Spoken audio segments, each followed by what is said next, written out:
Hello, everyone. Good evening. Welcome to tonight's program, brought to you once again by Kensington and Chelsea Libraries in partnership with Westminster Libraries. Tonight, we have our Roman envoy, Olga, back again for another treat. This one, a really special one, two Michelangelos of Rome. I am very much looking forward to this. I hope you are as well.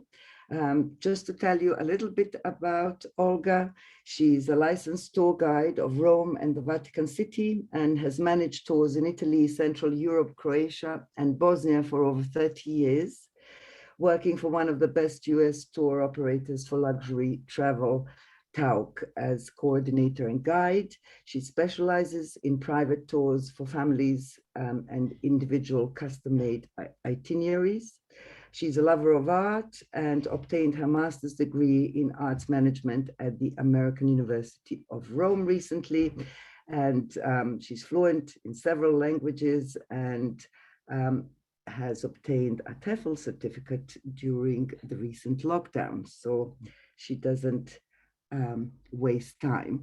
So for some of you will have seen the talks that Olga has done for the library already, all of them wonderful. And we have another one coming up in May. So let me just give it a quick plug. It's going to be a day in Rome, how to spend it so that it's a beautiful experience, 24 hours in Rome. So do join us for that. For this, you can ask Olga any questions through the Q&A, which you will find on your screen. And so please send us any comments or questions. If you do have questions, do prefix them with a question mark. It's easier than to read them out. So without further delay, let me introduce my friend, lovely Olga Chuchkovic. Welcome, Olga. Thank you, Nina, for always a lovely introduction, and welcome everyone for this little ride on two Michelangelos of Rome. Well, we all know about Michelangelo Buonarotti, and probably almost everyone has heard about the famous painter Caravaggio, but it is not that known that his first name was also Michelangelo. So that's why two Michelangelos of Rome, two artists who could not be more different than they were, but they marked the history of art in a way that really cannot be erased. Among my friends and colleagues, we are frequently joking, if it were not for Michelangelo and Caravaggio, most of us would be unemployed. So let's start from somewhere. I have put together these two figures for the front page for the thumbnail, and one is Michelangelo Buonarotti and the other one is Michelangelo Merisi. And you can tell that Caravaggio, some 100 years later, was deeply influenced by Michelangelo, but his style was entirely, completely different. While Michelangelo was the master of the drawing, as was typical for the late Mannerism, Renaissance late Mannerism, Caravaggio starts using color as a structure, and he plays with chiaroscuro, the contrast between light and dark, which he did not invent, but he brought it to the extreme. It becomes so dramatic and brutal sometimes that it gave origin to a style called tenebrism, which comes from tenebroso, or gloomy and dark in Italian. But let's start from somewhere. Here is the portrait of Michelangelo that was painted by his pupil and collaborator and friend, Daniele da Volterra, who is also known as Il Braghettone. Now, you may have heard about, let me just see, this is moving, okay. Il Braghettone means the breeches, the loincloths.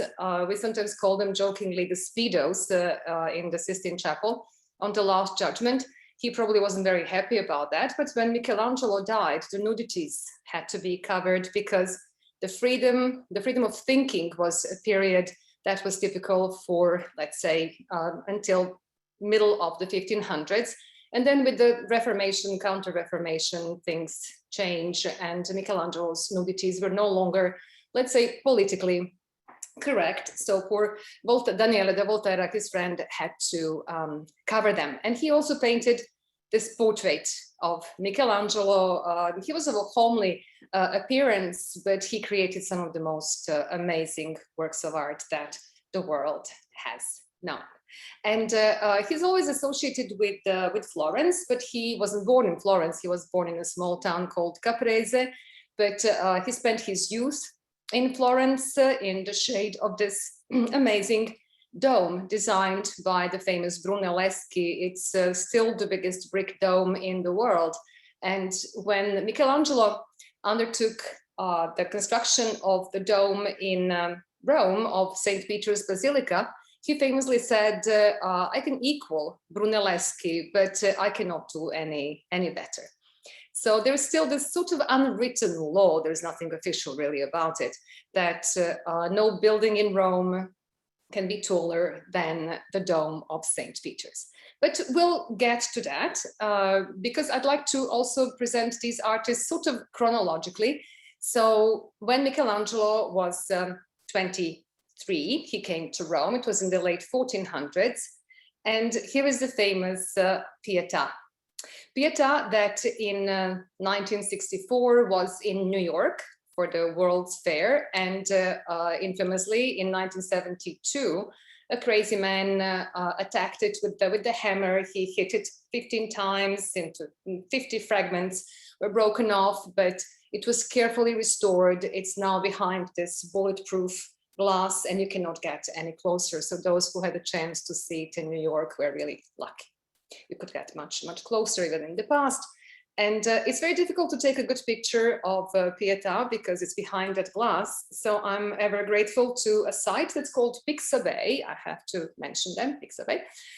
They have public domain photos or people who donate their photos, and little donation is always appreciated. Obviously, they call it coffee, but I'm really grateful for this photo of Pieta, and you will see there was one more of Moses, but I usually use my own photos, but where possible and necessary, their photos are a great source. So the Pieta, with an accent on A, but you can pronounce it as you like. And Pieta in art stands for Mary with dead Jesus. And it wasn't a very popular motive in Italy. It was more of a Nordic motive called the Vesper build, connected with Good Friday. And Michelangelo was expressly commissioned to do it for the Pope and for the Cardinal, actually. And then it was described as, yes, Pieta, meaning Mary with dead Jesus. And it is an amazing statue, as everybody knows, very, very touching. And his skill at 23 shows in a very explicit manner. You see how her fingers are so masterfully carved, and Jesus is of spiritual nature, so he's kind of levitating. He doesn't have real weight, and Mary's not even holding him.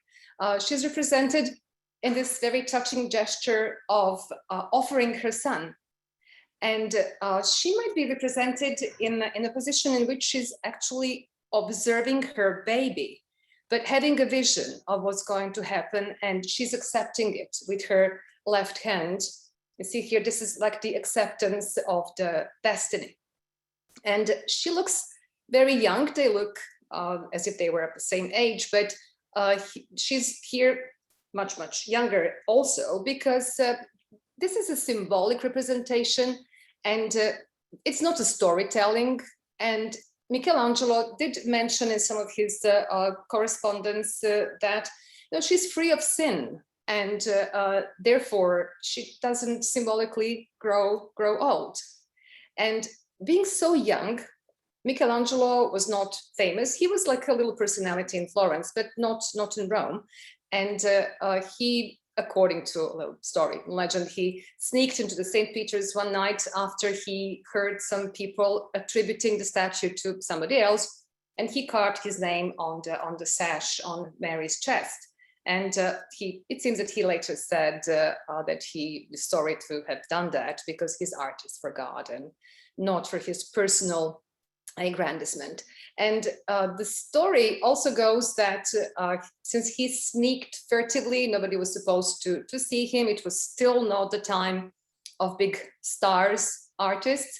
And he even made a little mistake in spelling. You see here, he had to insert an L in Michelangelo's, but he wrote Michelangelo from Florence did this. And from Pieta on, there will be many other things that he did for the Pope. He became the official artist of the Pope. I just wanted to show you briefly another Pieta that's called Valdini. It's also by Michelangelo. There is a third one in Milan, unfinished. Not even this one is finished. He started doing it when he was in his 70s, and it was for his tomb. It was meant for his tomb, but it never ended up there. He wasn't happy with it somehow.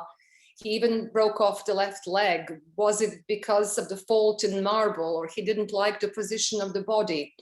All these stories are really, really interesting, but it is now in the Duomo, in the Museum of the Duomo in Florence. And this is a little church that's not that famous, San Silvestro al Quirbinale, which is very close to the Palazzo Colonna. His very close friend, Vittoria Colonna, was from that, a noble family that had a pope in the past, so that helps a lot in the social prestige in Rome, obviously. And here are three of his Pietas, the copies or the photograph, in the case of the Pieta Baldini, all put together. On the right-hand side, you can see a drawing that he made for Vittoria Colonna, who really was one of his closest friends. Now we're jumping to Church of St. Peter in Chains, where we can see Michelangelo's famous Moses. Well, this is a tomb, an empty tomb of Julius. Julius II was eventually buried in St. Peter's Basilica, but he had this ambitious plan of a huge tomb with more than 40 statues, and Michelangelo dragged all that marble from Carrara, but the Pope died, and then the whole project dragged for 40 years. And there are all these different stories about why it stopped in different periods, a lot of gossip, but Michelangelo eventually ended up with this project that's completely different from what it was supposed to be. And he is responsible for Moses and a couple of other statues, Rachel and Leah. Other statues, he made the drawings, gave instructions, started, but did not finish. And this Moses also changed in time. He turned to his left. Michelangelo made him turn to his left. He put his leg in movement. He turned his head, his holding to his beard on the right. So it was a progress. He lived with that statue in his apartment for decades. And here's Moses. They say he's looking at the Jews worshiping the golden calf, and he's about to stand up and smash those tablets of law. Right next to him is Rachel and her hands in prayer, because she's the symbol of contemplative life. And the horns, due to a mistake in Latin translation of Exodus from Hebrew, instead of Karen, and no light, but the horns.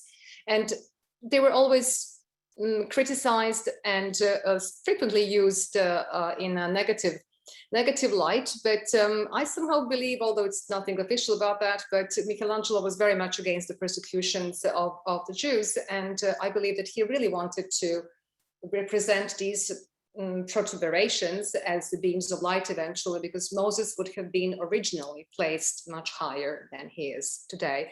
Looks a lot like Charlton Heston, or vice versa. So for the tomb, I will mainly talk about the works of art we have in Rome. So just here and there, I will mention a few other things which are somehow connected with what we have in Rome, because we could really spend 3 lifetimes talking about these two amazing artists. But here is one of the prisoners in Florence. They're in the museum called Accademia. They were initially part of the project.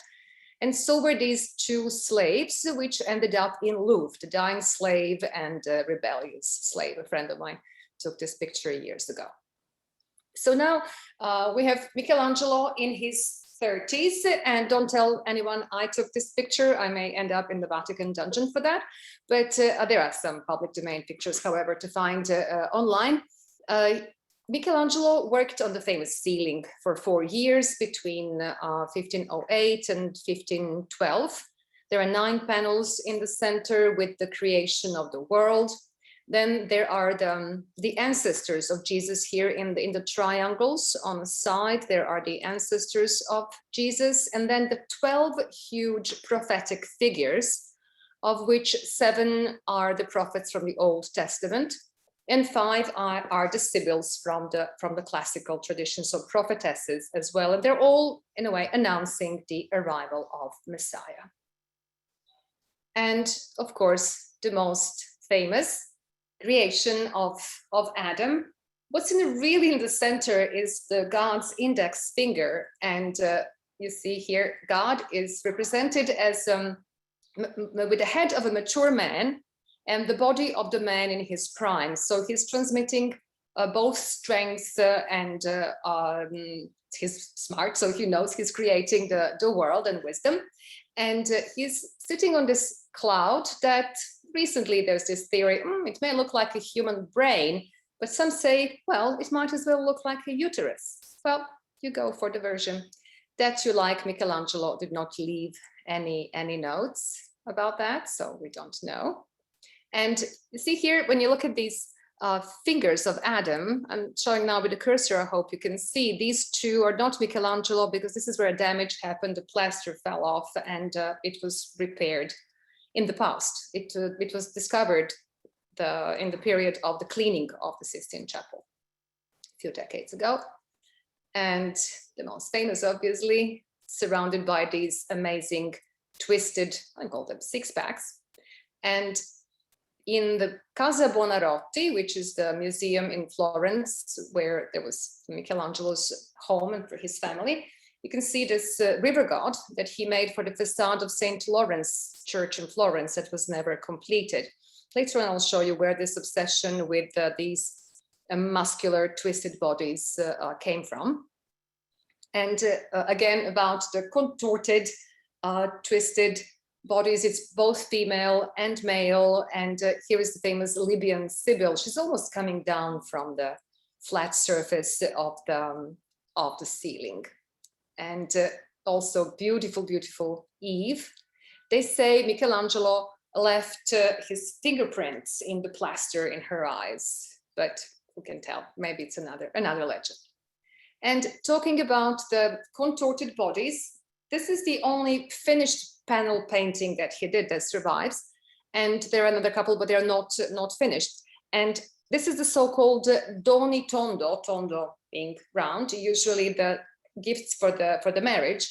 And here we see Mary, but then there are different theories. Is this Joseph and she's giving baby Jesus to Joseph, or is this God giving baby Jesus to Mary? I heard that from a priest. So all these versions could be truth. And these beautiful naked classical statues in the backdrop.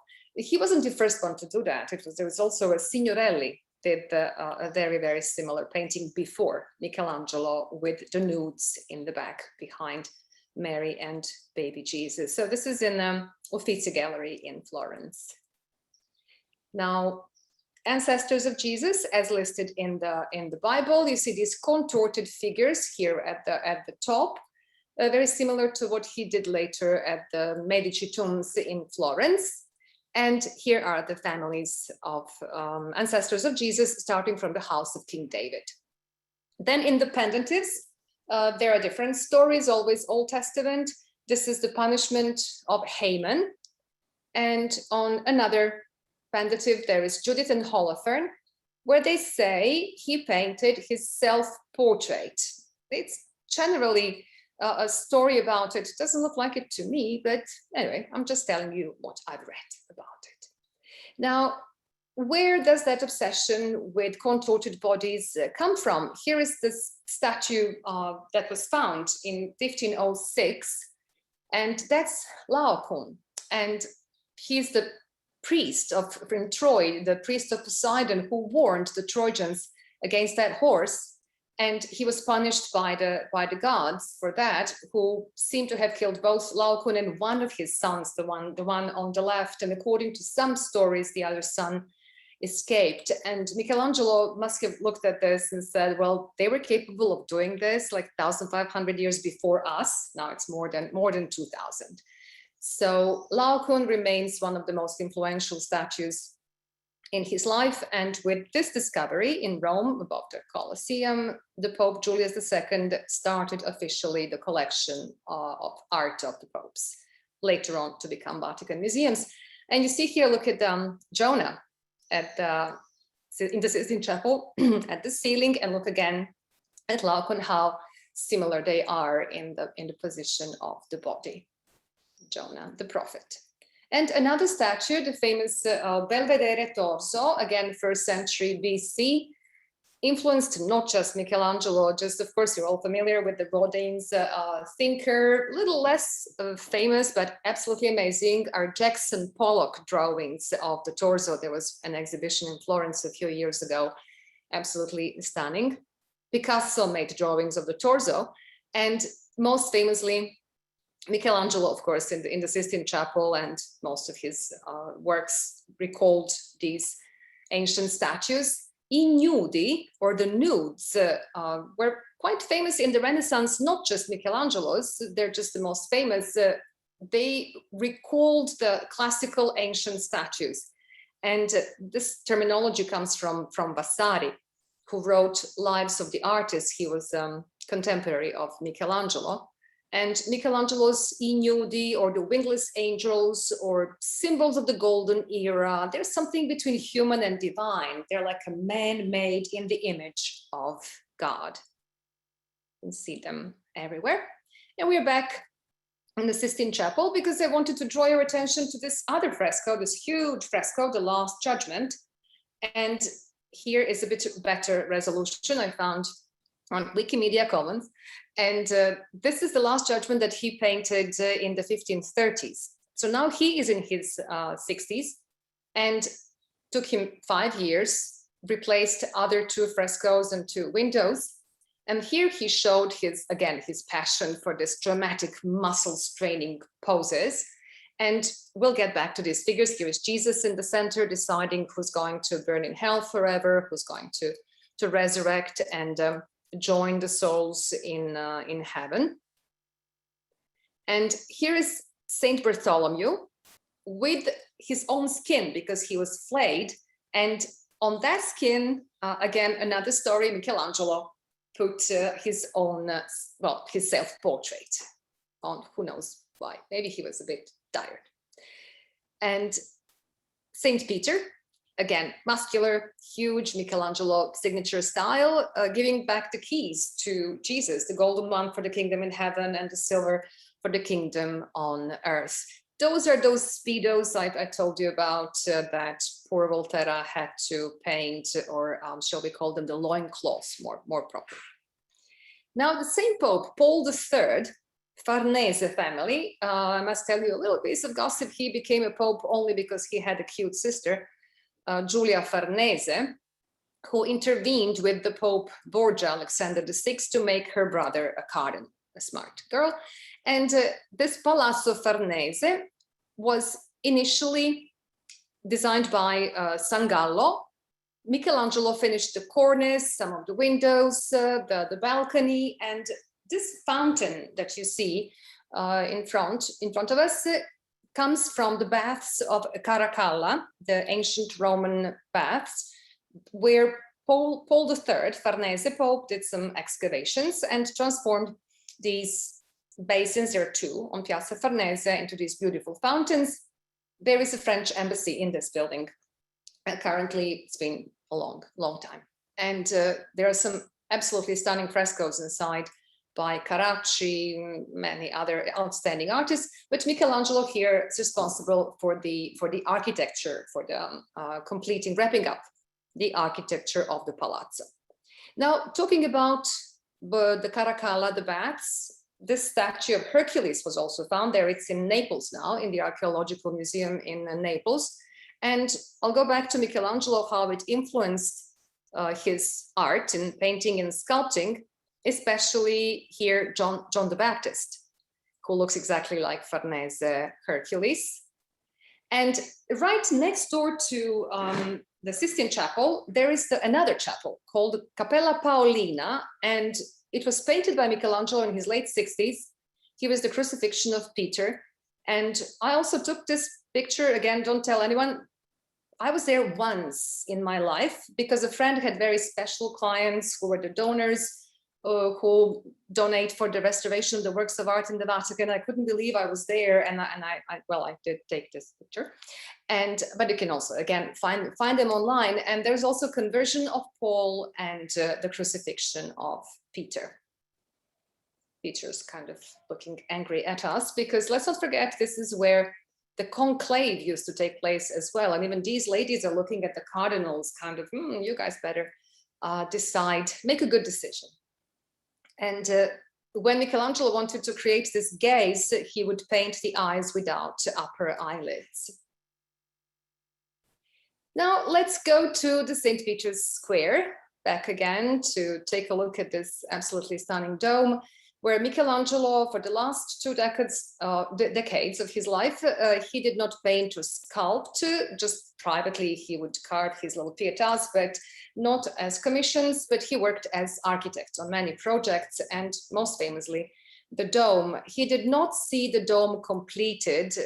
He lived to see the drum built, but he transformed this construction site into a really well-organized site, because it was rebuilt. St. Peter's was rebuilt from Constantine's to the new that was started by the Pope Julius II. And there are so many things to organize in order to build something so absolutely amazing. And I've just read a book about Michelangelo's architecture, and we never think about it. Like, the most important thing for the whole construction site are actually the ropes, the good quality ropes to lift up all that heavy stuff all the way to the top. And Michelangelo lived to see the drum built, but not the dome. The dome was completed after he died. He always looked up at the dome in Florence. This is a model in the Museum of Duomo, again, Florence. And it's a double dome, again, finished by Della Porta and Maderno, but based on Michelangelo's drawings. So when he set up the tamburo, the bottom of the dome, you could not build a much different dome, maybe slightly taller to be more stable, because the hemisphere, like the Pantheon, is always tricky and difficult to build. And it's really worth going up to the top of the dome. There is an elevator that takes you to this level that you are looking at now. As I went, and you come to this fence to see the whole St. Peter's, the central part, the main altar and the dome. But then if you really want to go all the way to the top, then you have to go through that quite claustrophobic staircase. But it's really, really worth it, as you can tell. From the very top, you see the St. Peter's Square with this big embrace. This is Bernini later on. But in the center is the obelisk that was brought from Egypt. And Michelangelo thought it was impossible to move it. It had to be moved to be put in the center of the square with respect to where it was originally, in the middle of the stadium. But it was, however, done by another architect called Fontana 20 years later, after he died. Now, more about Michelangelo as architect. These ruins that you see to the left are the Basilica that were the baths of Emperor Diocletian. And Michelangelo, I would say today, like fixer-upper, he transformed these ancient baths into this absolutely amazing church, Santa Maria degli Angeli e dei Martiri. You can see here and there the walls, the original walls, with the holes for iron clamps that the Romans used to attach the marble rebatments. They're gone a long time ago. And Michelangelo really managed to preserve the spirit of the ancient baths and transform it into a temple of Christianity. The organ is from the 1920s. And I took this, let me see, does it play? No, it doesn't.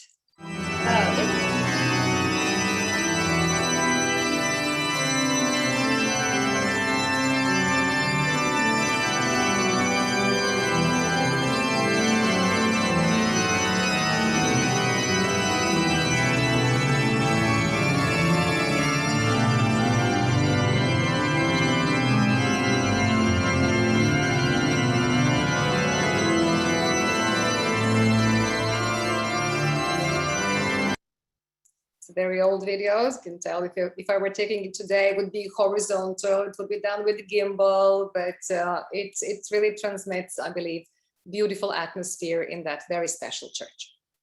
So now we continue with Michelangelo as architect. He's creating this new Rome, and we are right next to the Vittoriano monument, the one known as the wedding cake, and we're climbing the Capitoline Hill. It's the ramp that he designed. It is one of the 7 hills of Rome, where there was the oldest large temple in Rome to Jupiter.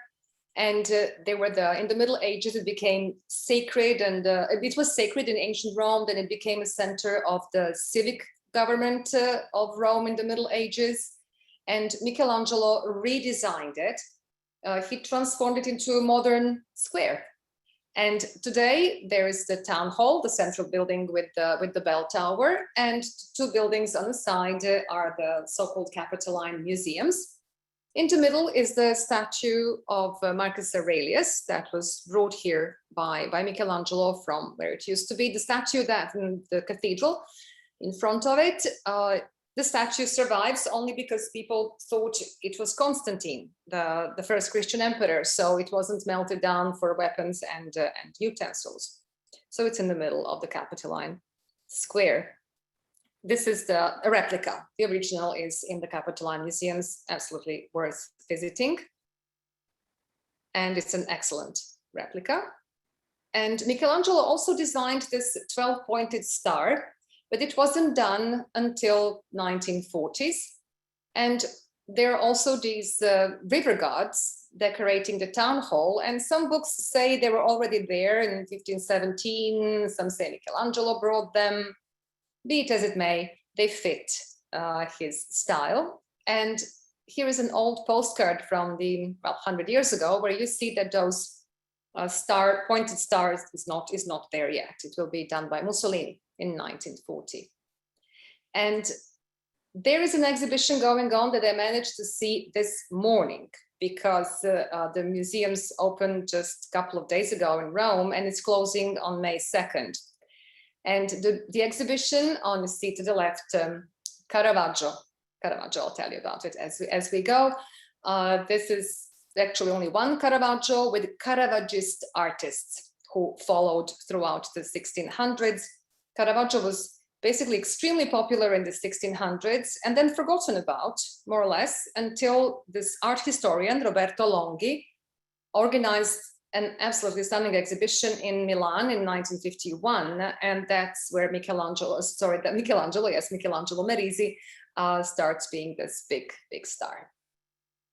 And Michelangelo Buonarotti also did this Porta Pia.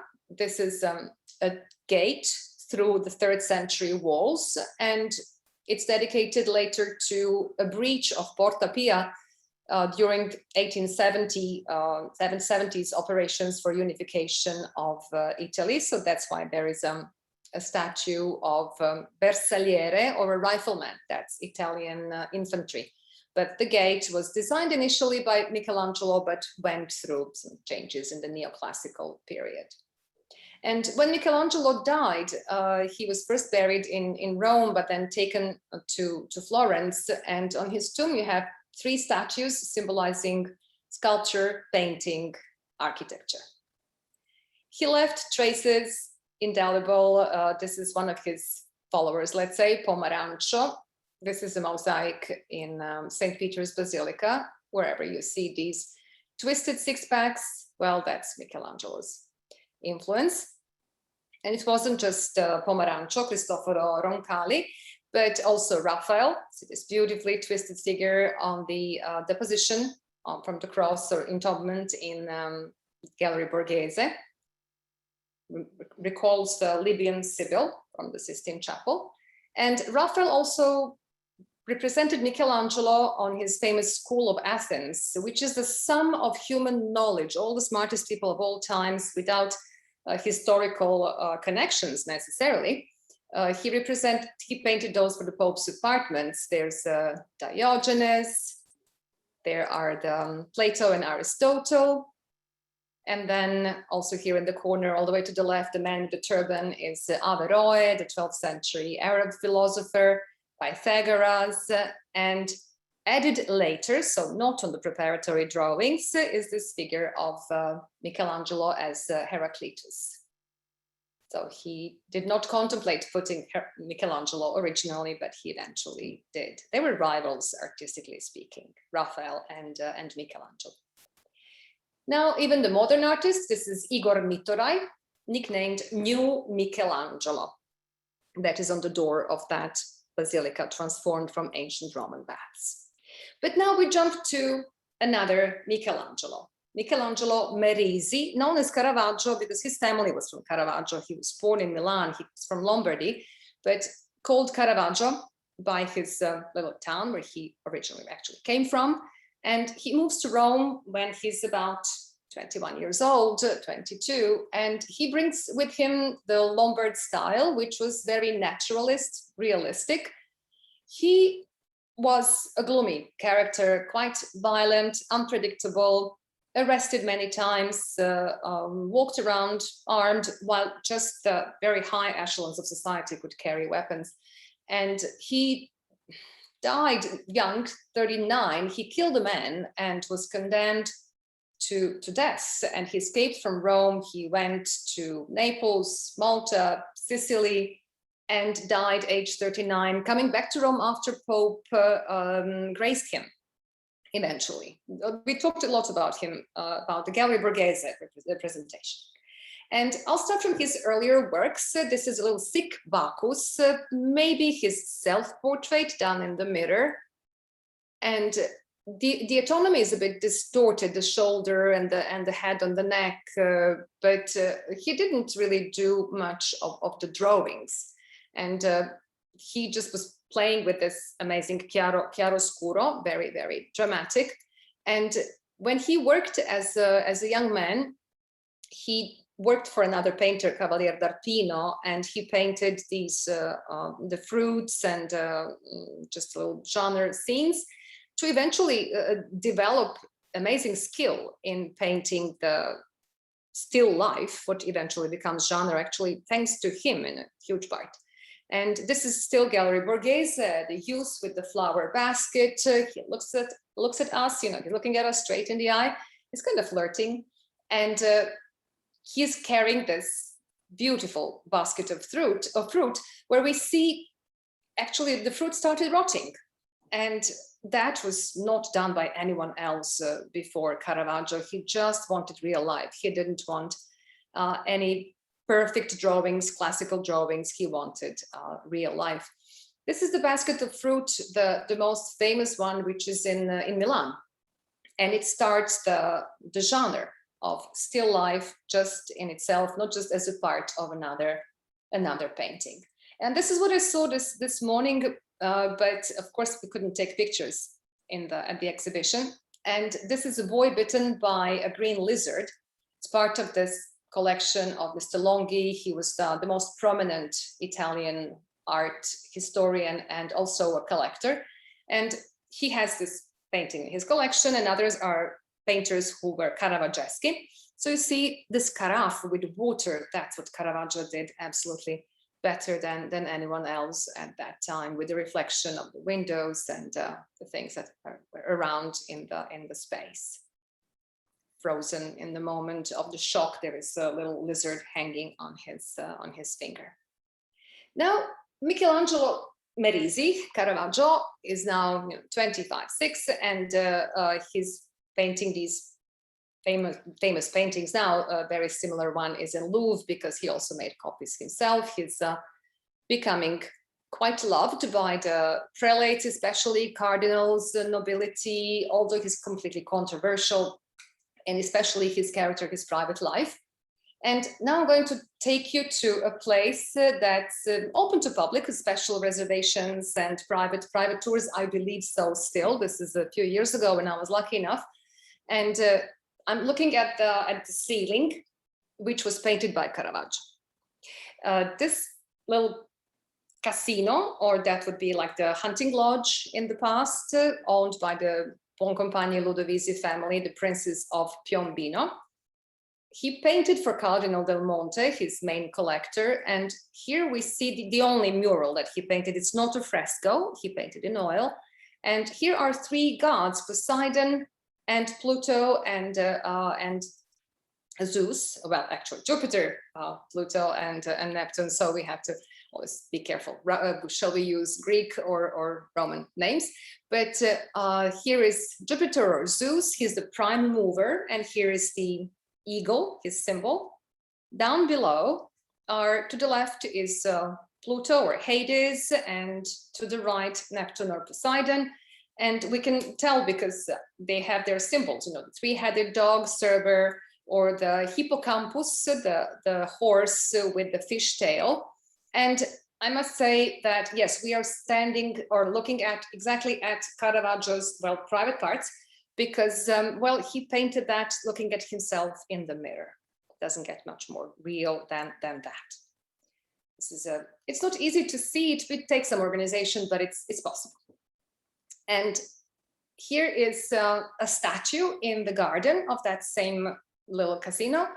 I'm showing it to you because the family says, and some sources claim that this Pan, the god of the wild, is actually Michelangelo's. I'm not 100% sure, but they say so. Why not? And now we are in Doria Pamphili Museum. There was a Pope, Innocent X. We are in the 1600s. The family is still there. They have this stunning collection of art, an extraordinary museum. They have three Caravaggios, and we'll start from the one on the left. That is a penitent Mary Magdalene, most likely one of his friends who were prostitutes, many of them, ladies of the night. This could be either Filide or Anna La Rossa, Anna the redhead. Don't know, one of the two probably. And she's just given up her jewelry. You see how the jewelry was ripped, she ripped it off, the necklace. And you can see here the thread. It's violently, she gave up her jewelry and her beautifying oil or perfume or something, and it's a penitent Mary Magdalene, and she's weeping. There's a little tear. Some years later, when he was 35, he painted this stunning penitent Magdalene, and it's in a private collection. I saw it once or twice at the exhibitions, but I don't know whose private collection it is.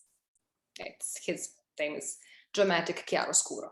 Now, back to his earlier years. This is the rest on the flight into Egypt, where you see the Holy Family and this beautiful angel that's out of nowhere. He has the wings of the swallow, and he's neither a boy nor a girl. It's not really clear, and it's an angel. And Joseph is showing him the music that he's playing to, and I found this music on YouTube.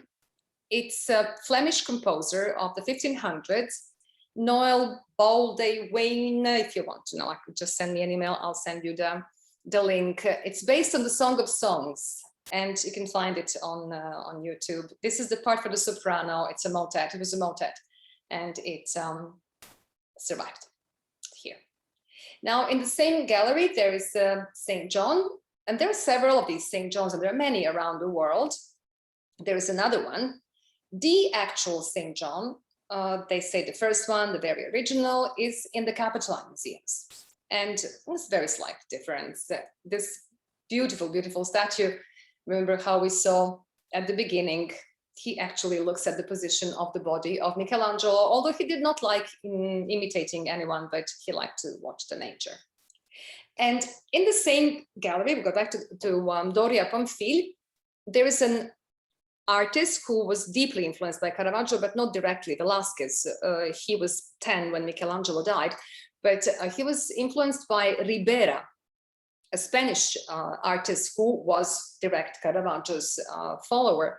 And Velázquez painted this portrait of the Pope, who, when the Pope saw it, Innocent X, he allegedly said, "È troppo vero," it's too true.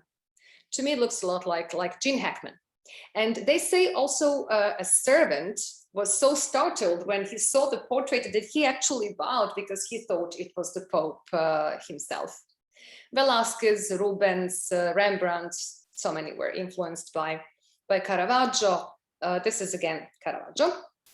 The St. Jerome in the Gallery Borghese, where above the painting is another one painted by one of the Caravaggeschi, known as the Master of the Solomon's Judgment. But actually, recently, it was discovered it was Ribera. Just remember that name, we'll get back to him, because he became very important recently, for some reason, I'll tell you. And here we are searching for more Caravaggio. Now we are in the Church of Saint Louis of France. And in the Contarelli Chapel, there is this cycle of Life of Matthew. There is the calling of Matthew, and the Matthew and the angel, and the martyrdom of Matthew. Matthew Contarelli, Matteo Contarelli, was actually a French cardinal, Italianized name. He died before it was completed. And it was made for the Jubilee of the year 1600. So in the middle of the struggle between the Protestantism and the Catholicism. And Caravaggio was never really following this counter-Reformation excitement, but he really wanted to tell the story about real life. And here, this is one of his absolutely amazing paintings where you see the light coming from the right-hand side. Right below is the figure of Jesus, and his, I'm showing with the cursor, his index finger is pointing to Matthew, he's calling Matthew.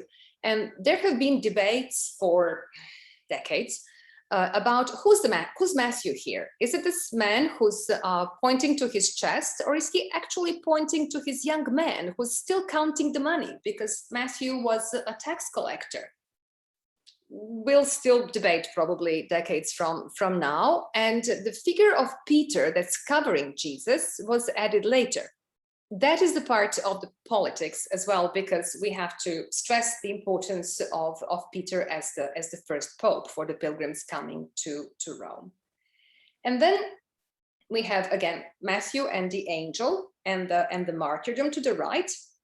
Now the emotional moment here is not visible right away. There's so much tension here. If you look at the bottom, as the stool is almost going to fall into our space from that step, while the angel is teaching Matthew and he's showing him what to do. One of those sweet kids that Michelangelo, Merisi, Caravaggio used as models.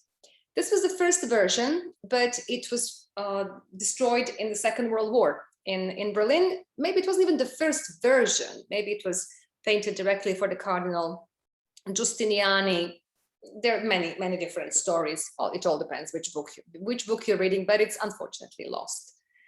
And here is the martyrdom, which takes place at the baptismal font with these half-naked new adepts, and poor Matthew down on the floor with this ferocious Roman soldier.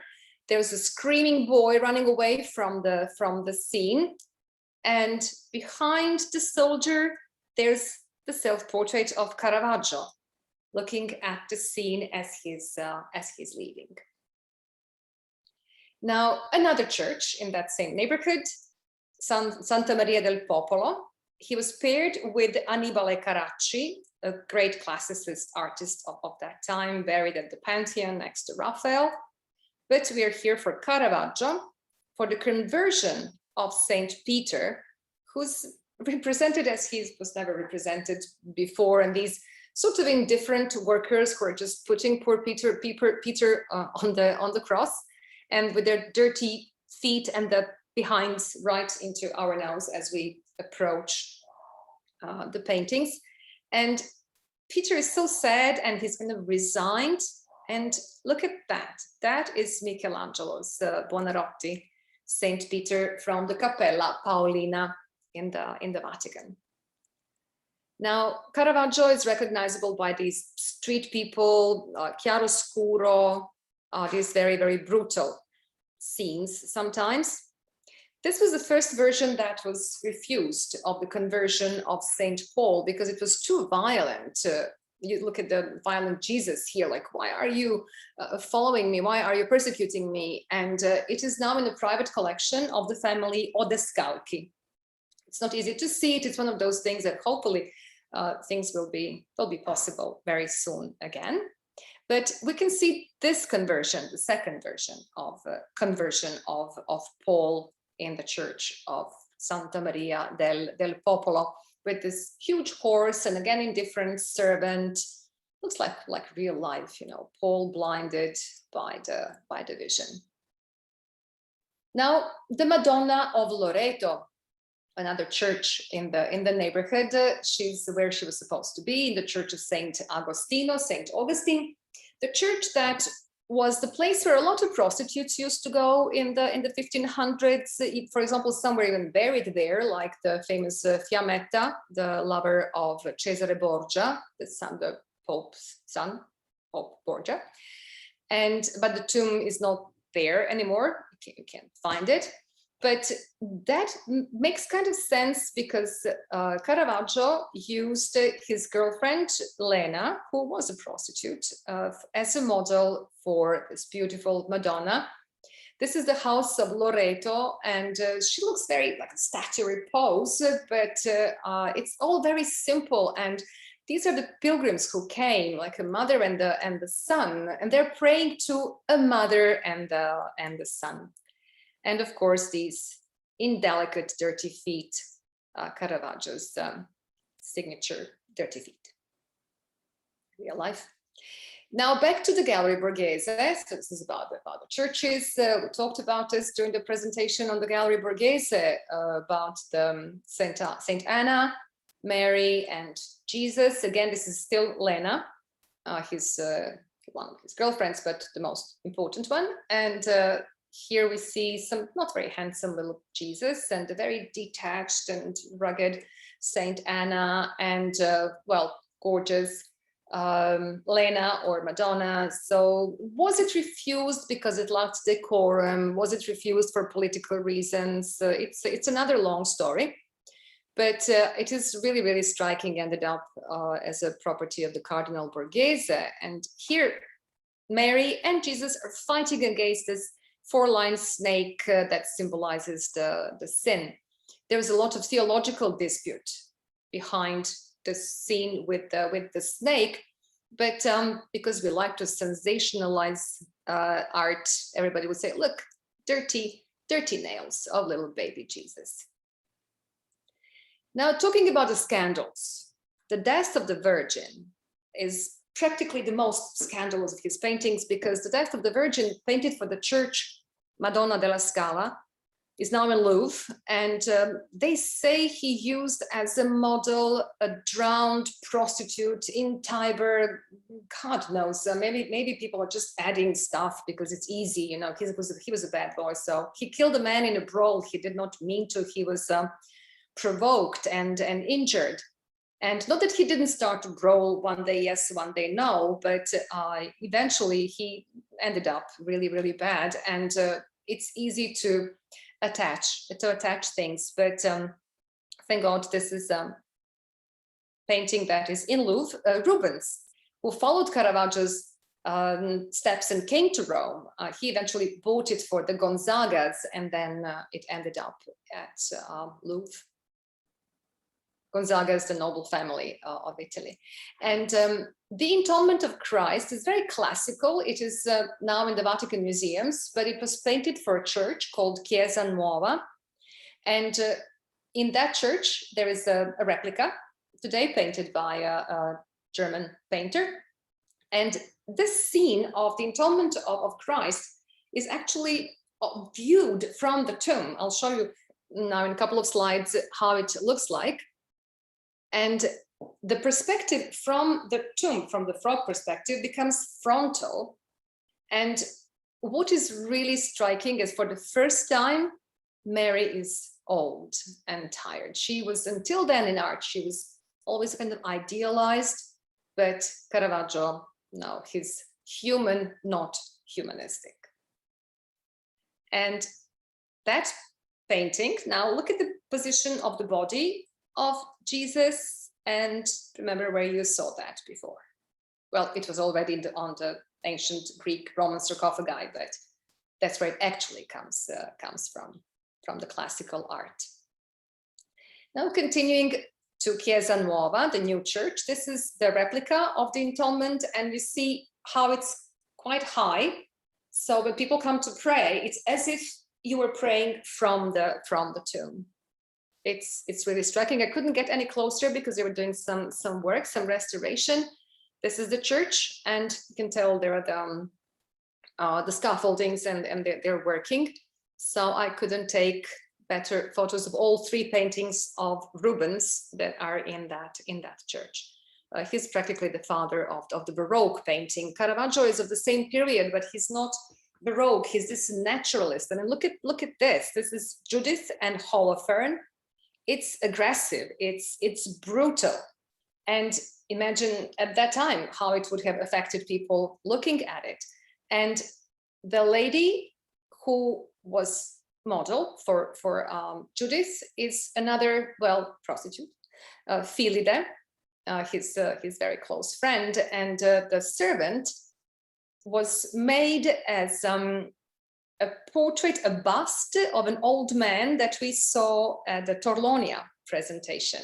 She looks like a man, this old servant who's always iconographically she's with Judith, as breathing body of Holofern, and his eyes, they look like actual execution, but he's kind of looking at Judith and like, why are you doing this to me? Were we not, well, friendly? No, you were not. It's in the Palazzo Barberini, the gallery of art, absolutely worth visiting, stunning gallery. In the same Palazzo Barberini, it's not only Judith and Holofern, there's also a Narcissus, but of uncertain attribution. So I'll just show it to you. And we're slowly closing this is a very ambitious task, about 2 Michelangelos, these giants of art.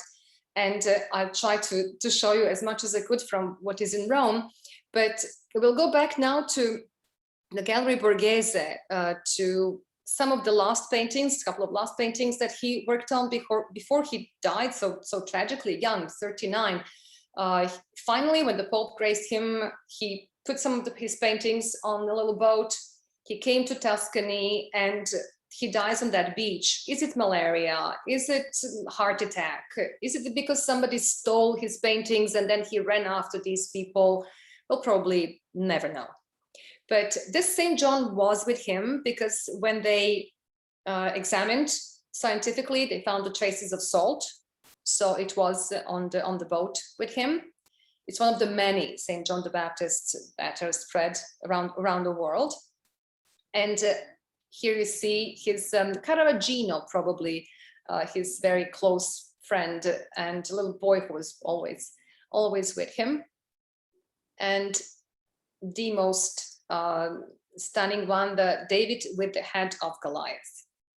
Now, this is also on the ship when he comes to Porto Ercole, when he dies.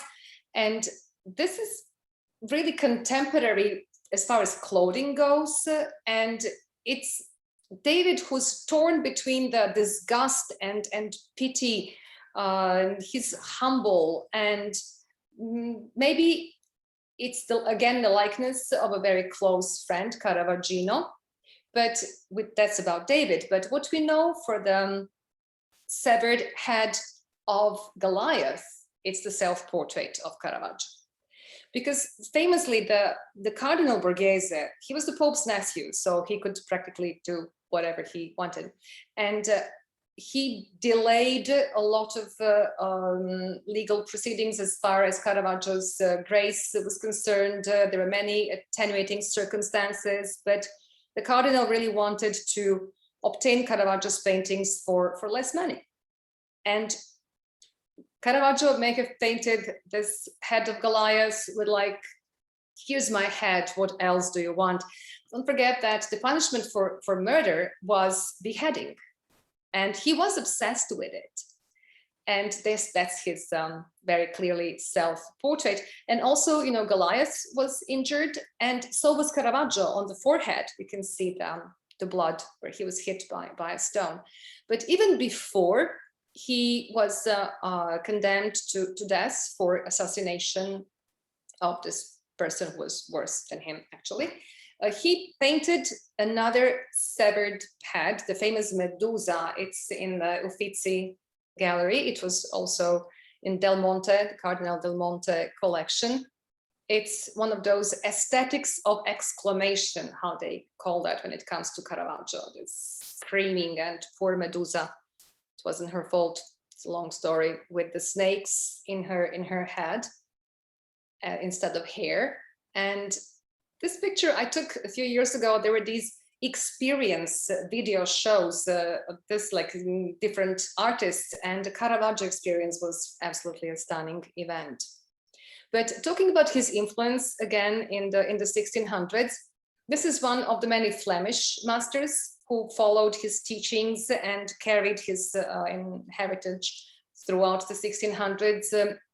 His name was von Honthorst. I'm sorry, can't pronounce that much better, but he was known as the Gerardo of the Knights, because he painted these night scenes with candles and the taverns and simple people. This is a beautiful adoration of the child, which is at the Uffizi, again in Florence. Caravaggio did not have teachers, so he did not have pupils either.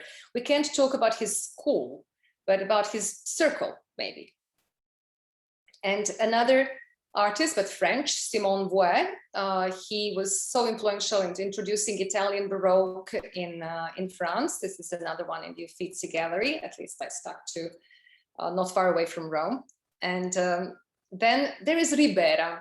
Now, I did mention him before. This is the Nile of Saint Peter, Ribera, the Spanish master. And I'm going to show you a painting that was supposed to go on an auction now, just a couple of weeks ago, a month ago. And it was thought to be Ribera or somebody from his circle. All of a sudden, some art critics say, this is Caravaggio. Boom. It's no longer an auction. Now it's worth 150 million. And is it? Is it not? I don't know, obviously. And first they have to do the cleaning and judge everything from brushstrokes to material used, technique. The face is a street person, definitely. But I don't know, what do you think? Is it Ribera or is it Caravaggio? It's a very difficult thing to say. So we'll just take it easier now, and we'll go for a walk through the beautiful little streets. This is very close to Caravaggio's neighborhood. Basically, he loved these little streets. And we could have a snack, you know, that I always wrap up with the snack. This is bruschetta with lard. And I always say, well, lard, yes. Lardo di Colonnata.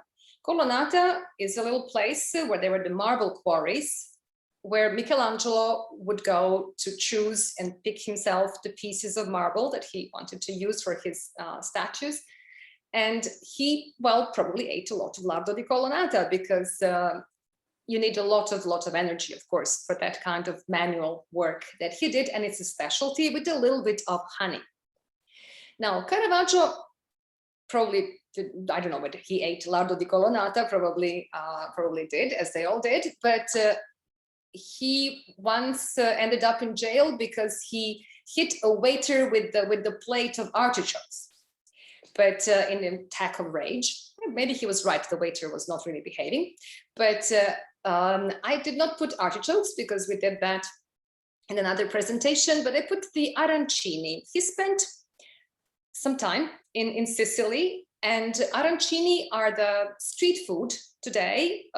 It's really not Roman. Arancino is very Sicilian, but it kind of made me think of Caravaggio. I took this picture in Sicily, in Catania, but in Rome, you would have a supplì. That's also a rice bowl, fried, and you just grab that and walk around the streets and enjoy and try to figure out whether that's Ribera or Caravaggio. We'll be thinking about that. Thank you, Olga. That was fantastic as always. A whirlwind tour of, as you say, two of these giants. We have gone over our time, so I have to say at this point, apologies for those who maybe planned to stay with us until 7:30 only. I hope you enjoyed it. If you have to go, please do. We have a host of other events happening throughout this month and next month, so come along again. Thank you for coming. And for the ones who can still stay with us, we can maybe take a few questions. If Olga, if you're happy to answer them. Although mostly what I can see is people chatting and making comments, which is lovely. There is a question from Stefanos, our trusty Stefanos, who follows all of these and always has lovely questions. Was Caravaggio then, in your estimation, the first realist painter? First realist painter, not really, because he brought it to an extreme, the so-called naturalism, but already in Lombardy, there were painters who painted like that, none like Caravaggio. But this realism was already a tradition. He just made it explode.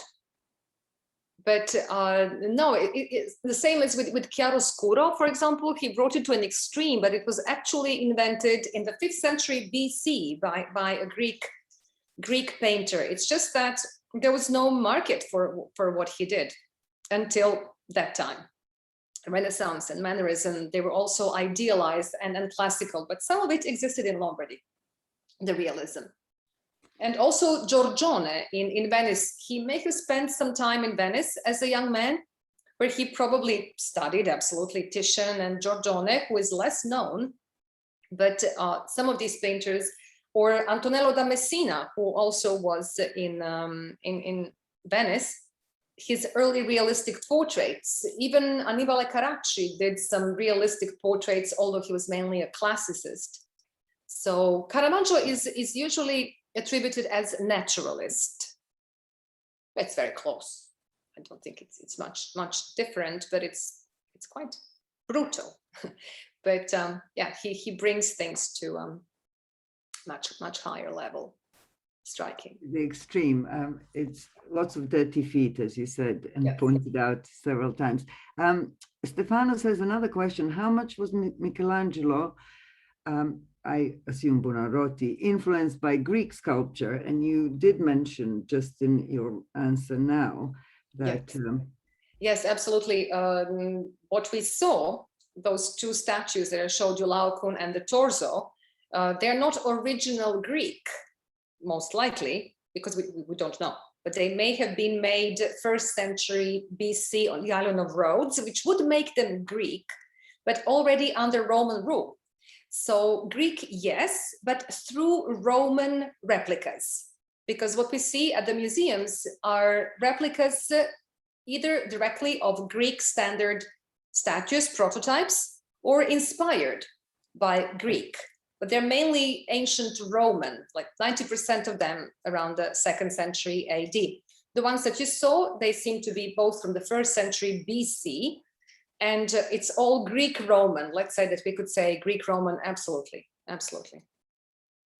That's what the Renaissance is about, the revival of the classical. Okay, you have a lot of thanks, and a lot of people are posting grazie mille and how much they enjoyed your session. So I'm scrolling through to find the questions. Some people from California, fabulous, great foodie ending. There's Stefanos, my friend, again, considering the fact that lighting inside buildings was practically candlelight, so not enough, why are Caravaggio's paintings so dark, do you think then? And it's really interesting question, because you never think of how people actually saw these at the time with the lighting that was available to them. Stefano, that's a great thing you just pointed out. For example, Michelangelo, I'll go back to Caravaggio. Michelangelo painted a very, very bright Sistine Chapel, but the way we see it today with the LED lights is totally not real, not realistic. So he must have also used very strong pigments, because it would have been observed under torches or candlelight or oil lamps. Caravaggio, a lot of these paintings calculate they have accumulated patina, and when you restore them, they become lighter. But his backdrop is dark. That's one of the things that he's one of the pioneers of. It's the primer, it's the so-called primer. They're mainly canvases, and you have to put the primer, which is a mixture of glue and very soft plaster and paint, but very dark. So your backdrop is dark, and then you make these light figures coming out of it, like jumping at you. Remember when you talk about Michelangelo, there's completely different backdrop. So Caravaggio did these shockingly white, dramatic shapes coming out of the dark surface. It probably attributed to the atmosphere as well. It's sometimes really difficult to say, because these canvases, they don't age well, but maybe it was just like a fashion as well. It's difficult to say. What was the reality like 400 years ago? What was normal for people that is not normal to us? Okay. Samar wants to know, why is snake represented as a sin always, I would add? It's not, it's in the Christianity.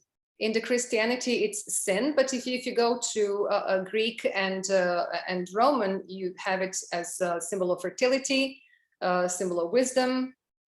And why is it a sin?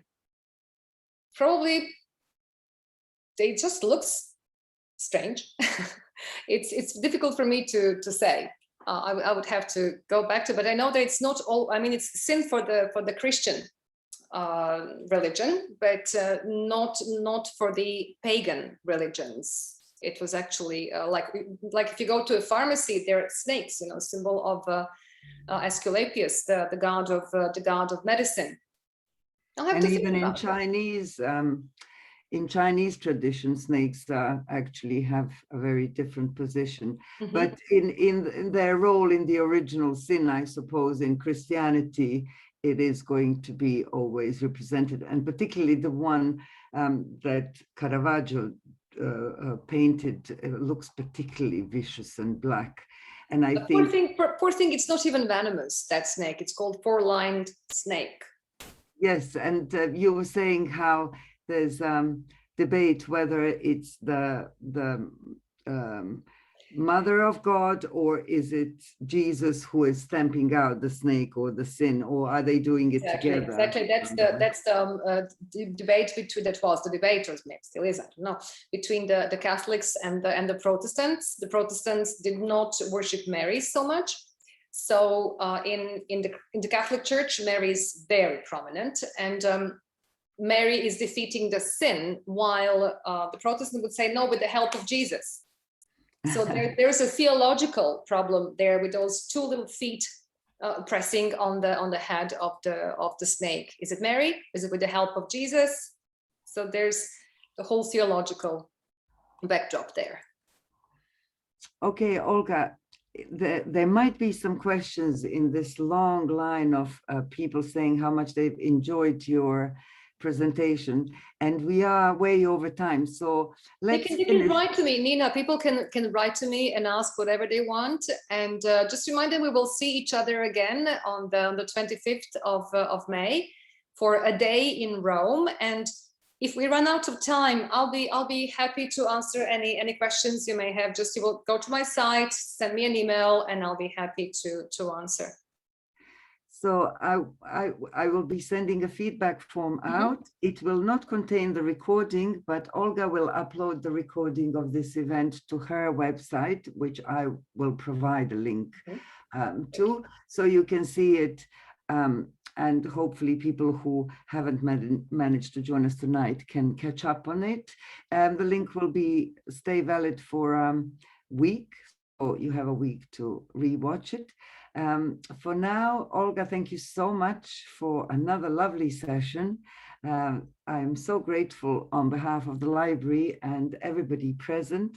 Thank you everybody who's joined us. Come again, we have lots more on offer. Particularly Olga's a day in Rome session that looks pretty. That would be an easy going. Let's go here, let's go there, let's have a gelato. No, well, not that easy, but it will be a little bit of everything. Brilliant. If you only have a day in Rome, what would you do?